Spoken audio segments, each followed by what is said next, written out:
आज मैं basically BHU की काउंसलिंग के बारे में बात करने वाला हूं। बहुत लोगों का सीयूटी पीजी का एग्ज़ाम हो चुका है और अभी बहुत सारे स्टूडेंट का बाकी है, पर जिनका हो चुका है उनको काउंसलिंग के बारे में आइडिया ज़रूर होना चाहिए ताकि वो कोई भी गलती फर्दर ना करने पाएँ और अपना एडमिशन को सिक्योर कर सकें, कन्फर्म कर सकें। क्योंकि काउंसलिंग में एक आपकी गलती हुई और आपका एडमिशन कैंसिल हो जाएगा।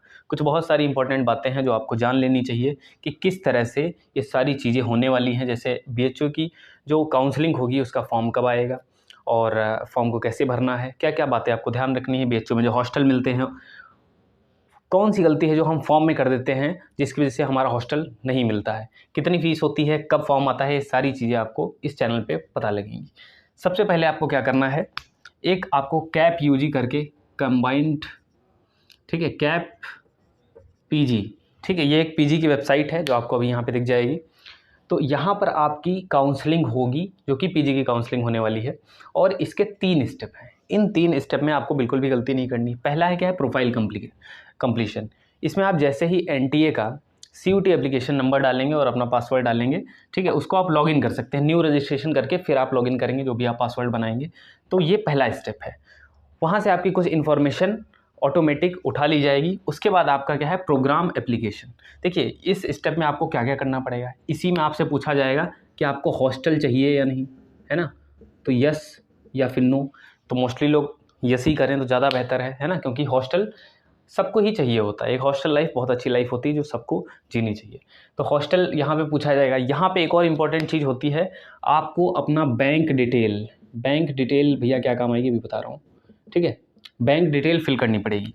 बैंक डिटेल में क्या होता है, जब आपको सीट अलॉटमेंट होगी और मान लीजिए आपको किसी ड्यू वगैरह में जाना है या एडमिशन कैंसिल कराना है, तो उस बैंक में आपका क्या आएगा, पैसा आता है, ठीक है। तो इसलिए बैंक डिटेल इंपॉर्टेंट है। हालांकि बाद में एक और नोटिस आएगा काफ़ी डिले में, जब आपकी सारी प्रोसेस हो जाएगी तो उसमें भी बैंक डिटेल दोबारा से फिल करनी पड़ती है। लेकिन बैंक डिटेल अपना ही लगाएं, ठीक है।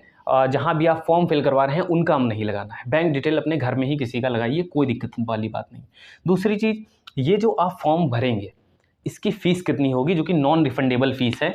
तो अनरिजर्व ईडब्ल्यूएस और ओबीसी जो नॉन क्रीमी लेयर वाले हैं उनके लिए 300 रुपये है, मतलब 300 आपको देना पड़ेगा, जो कि नॉन रिफंडेबल है। आपने सीयूटी का एग्ज़ाम दे दिया, सीयूटी का फॉर्म भर के उसका एग्ज़ाम दे दिया, अब आपको बीएचयू का एक पर्टिकुलर यूनिवर्सिटी का फॉर्म भरना पड़ेगा।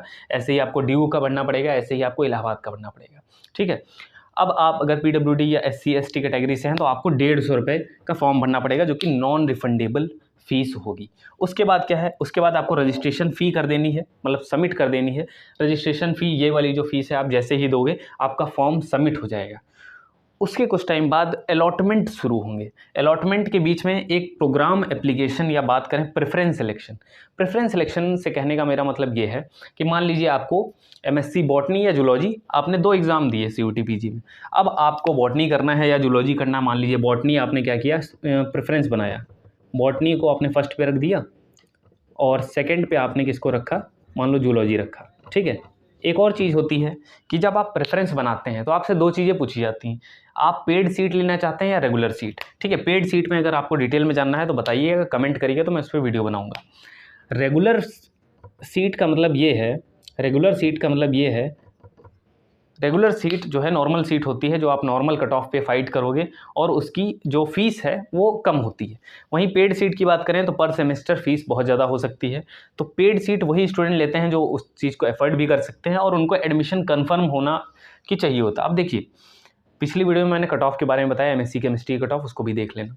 पेड सीट में क्या होता है, कट ऑफ 10 नंबर 5 नंबर कम जाती है। बहुत नहीं कि पेड सीट आपने भर दी तो आपको एडमिशन कन्फर्म हो जाएगा, ऐसा नहीं होता, ठीक है। मान लीजिए टोटल सीट 100 हैं तो उसकी 15% जो सीट होती हैं वो पेड सीट में आती हैं। बाकी अगर पेड सीट के बारे में जानना है तो कमेंट जरूर करिए, ठीक है। तो आपको प्रेफरेंस बनाना है। मान लीजिए बॉटनी की रेगुलर बनाई, फिर जूलॉजी की रेगुलर, फिर बॉटनी की पेड सीट, फिर जूलॉजी की पेड सीट, ये आपने प्रेफरेंस बनाया। एक और बात याद है, आपने सीयूटी पीजी का जो एग्ज़ाम दिया है और जो आप कोर्स करना चाहते हो, अगर आप एलिजिबल होगे तभी वो प्रेफरेंस आपको भरने को आएगा पीजी के एग्ज़ाम में। ये सारी चीज़ें बता दूंगा। अभी आप बहुत डरे होंगे, हो सकता है आपको समझ में ना आ रहा हो, लेकिन कोशिश करिए, बने रहिएगा चैनल पे, मैं सारी चीज़ें बारीकी से बताऊंगा आने वाले टाइम में, ठीक है। तो प्रेफरेंस आपको बनाना है। प्रेफरेंस बनाने के बाद क्या है भैया, अलॉटमेंट। मान लीजिए अलॉटमेंट क्या होता है, जैसे राउंड 1 आएगा, 2 आएगा, 3 आएगा, 4 आएगा। 4 राउंड बेसिकली होते हैं, हर बार से 4 राउंड हो रहे हैं। तो अलॉटमेंट रूल्स क्या कहते हैं, जैसे मान लीजिए आप उस प्रोग्राम में आपने जूलॉजी, मान लीजिए जूलॉजी का एग्ज़ाम दिया नहीं है तो एलिजिबल नहीं है, तो जिनमें एलिजिबल हैं उसी हिसाब से अलॉटमेंट होते हैं। बाकी अगर आप इस इन्फॉर्मेशन को आपको देखना है तो मेरे टेलीग्राम चैनल पे जा सकते हैं, ठीक है। टेलीग्राम पे जाके डिस्क्रिप्शन में आपको मिल जाएगा, डिस्क्रिप्शन को चेक जरूर करें। टेलीग्राम पे लगभग 250 से ज़्यादा लोग जुड़े हुए हैं, वहाँ पे आप जुड़ सकते हैं, आपको सारी इन्फॉर्मेशन मिलेगी। इंस्टा पे अगर आपका कोई डाउट है तो फॉलो करके मैसेज करिए, वो भी आपका क्लियर हो जाएगा। अब बात करते हैं यहाँ पे सीट अलॉटमेंट। यहाँ से आपकी जो है थोड़ा इंपॉर्टेंट चीज़ स्टार्ट हो जाती है। मान लीजिए राउंड 1 में किसी को सीट अलॉट हो गई, अब मान लीजिए आपको सेकंड प्रेफरेंस मिला है। अब आपको पता नहीं है कि भैया अलॉटमेंट रूल्स क्या कहते हैं। तो रूल्स ये हैं कि आपको मान लीजिए जूलॉजी मिला, सेकंड प्रेफरेंस मिला, आपने कहा जब फर्स्ट मिलेगा तब हम पेमेंट करेंगे। यहीं पे सबसे बड़ा लूप होल है, यहीं पे सबसे बड़ी क्या है, गलती है। जैसे ही कोई भी आपको अगर सीट मिल जाती है तो आपको तुरंत पेमेंट कर देना है, चाहे जितना पेमेंट हो रहा हो, चाहे ज़्यादा हो रहा हो, कम हो रहा हो, आपको पेमेंट करना है। मान लीजिए आपने पेड सीट भरी, ठीक है, आपको फोर्थ प्रेफरेंस मिला पेड सीट वाला, ठीक है, तो आपने मान लो पेमेंट किया, 27,000 होता है अगर मैं बताऊं, अगर मान लो केमिस्ट्री या बॉटनी की बात करूं तो 27,000 आपने पेमेंट किया, ठीक है। अगर हो सकता है पेड सीट का 27,000 ना आए, वो तो फीस है, तो वो चेंज हो सकती है, वो तो बात की बात है। मान लीजिए फोर्थ प्रेफरेंस आपने फीस सबमिट की, तब जाके आप काउंसलिंग के second round, third round, fourth round में पार्टिसिपेट कर सकते हो। लेकिन अगर आपने पेमेंट को नहीं किया तो आप वहीं से काउंसलिंग में बाहर हो जाओगे। मतलब आप सेकेंड राउंड में, थर्ड राउंड में, फोर्थ राउंड में पार्टिसिपेट नहीं कर सकते। सेकेंड राउंड में जो अलॉटमेंट होंगे आप उसमें पार्टिसिपेट नहीं कर सकते, आप वहीं से काउंसलिंग से बाहर कर दिए गए हो और आपकी सीट, जैसे ही आपने पेमेंट नहीं किया, वो सीट सेकेंड राउंड में किसी और को दे दी जाएगी। यहीं पे सबसे बड़ी क्या है, प्रॉब्लम है। मतलब कि कहना मतलब ये है, सीट कोई भी मिले, अगर आपने प्रेफरेंस में उस चीज़ को भर रखा है तो आप पेमेंट करिए। अगर मान लीजिए आपने फोर्थ प्रेफरेंस भरा और आपको ये पेड सीट नहीं चाहिए तो आप विड्रॉल कर सकते हैं, विड्रॉल का ऑप्शन आएगा, ठीक है। तो विड्रॉल का भी ऑप्शन है, फोर्थ राउंड तक आप विड्रॉ कर सकते हैं, ठीक है। तो ऐसा नहीं है कि आपने पेमेंट कर दिया आप फंस जाओगे, कहीं पे भी नहीं फंसोगे, कोई दिक्कत वाली बात नहीं है। काउंसलिंग में बने रहना है तो पेमेंट जरूर करना है, यही सीट अलॉटमेंट में सबसे बड़ा इंपॉर्टेंट पॉइंट है। आपने पेमेंट नहीं किया, आपकी सीट जा सकती है और कोई गारंटी नहीं है आपको स्पॉट राउंड में एडमिशन मिलेगा। अब बात करते हैं अपग्रेडेशन फ्रीज क्या है। आपको फोर्थ प्रेफरेंस मिला, मैंने क्या बोला, पेमेंट करना बहुत ज़्यादा क्या है, कंपलसरी है, ज़रूरी है।